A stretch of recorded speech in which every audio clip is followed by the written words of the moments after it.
What's up everybody, it's your boy Powers and I'm back again with another video.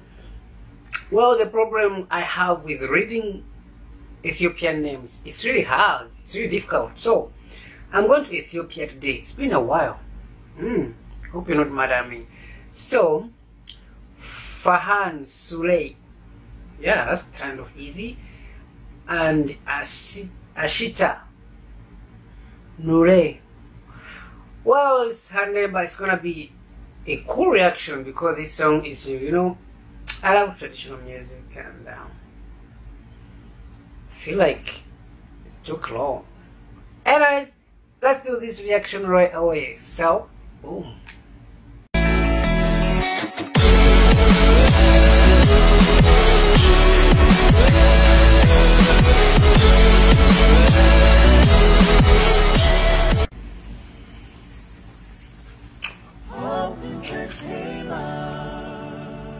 Open Entertainment. I think the Ethiopian biggest. Oh.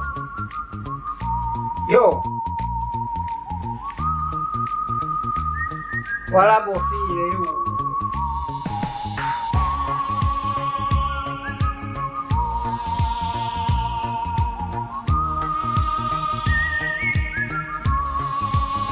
Did he flip? Or it was a camera?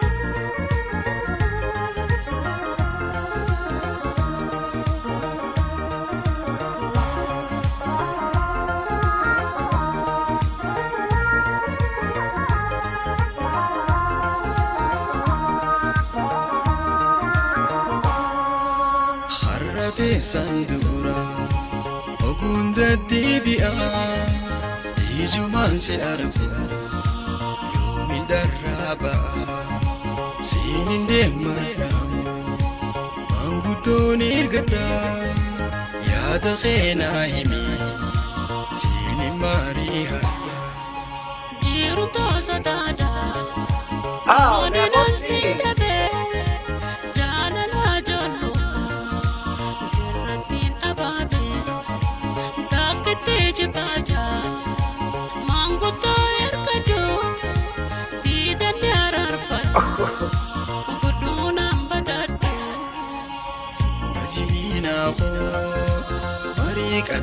Tana Bibu jalala san Darra wali bana Yada wali galle Jalala soranna Adawi jalala Enya garagurna Asida jalala Enya garagurna. Oh man. Oh, this is big where she can run. I'm just confused with this song.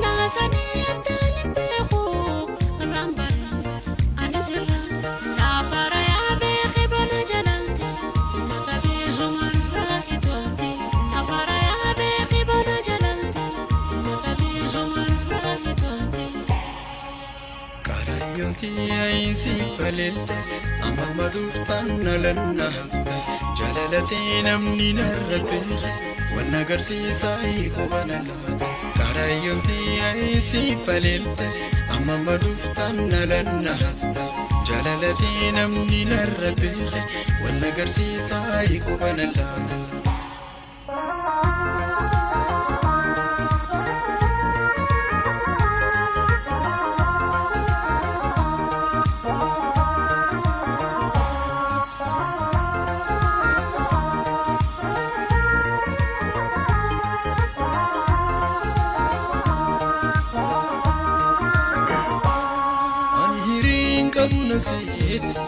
Fina magadina lalte waljaalachun hamninyami lamikindi awa adami ashitai ina babicho ati sila durma gute nakhtubi simbarsi fata jurmani siyosijirate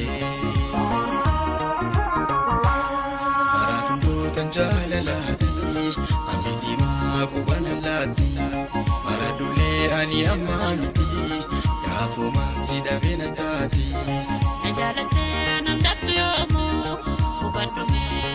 I don't understand the lady's voice.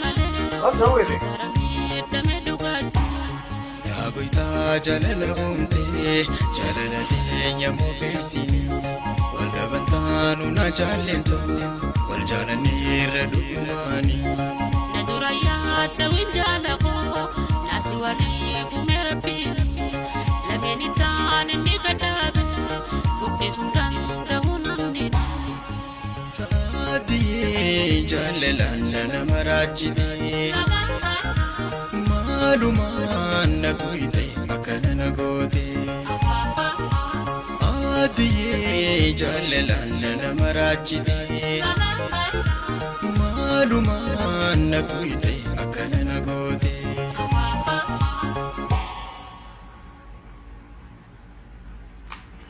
Well.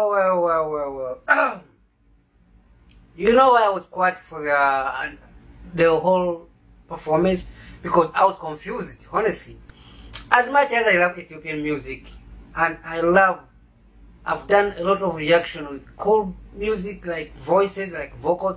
This song is missing a lot of vocals. However much it's a traditional song, but there's no energy in it.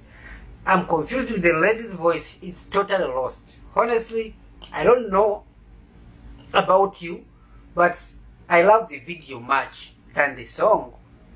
Honestly, because I was trying to find what is wrong with her voice, and she was like, she's not singing. She was like, she's not on the point. She's doing something else.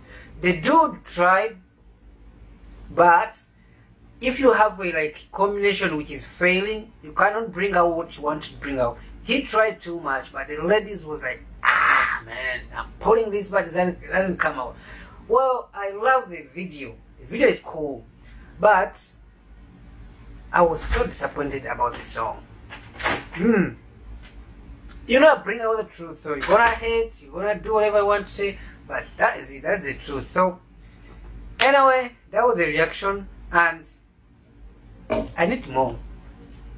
I know you guys have good music, and I've been watching very good music, but for this one, I'm kind of disappointed.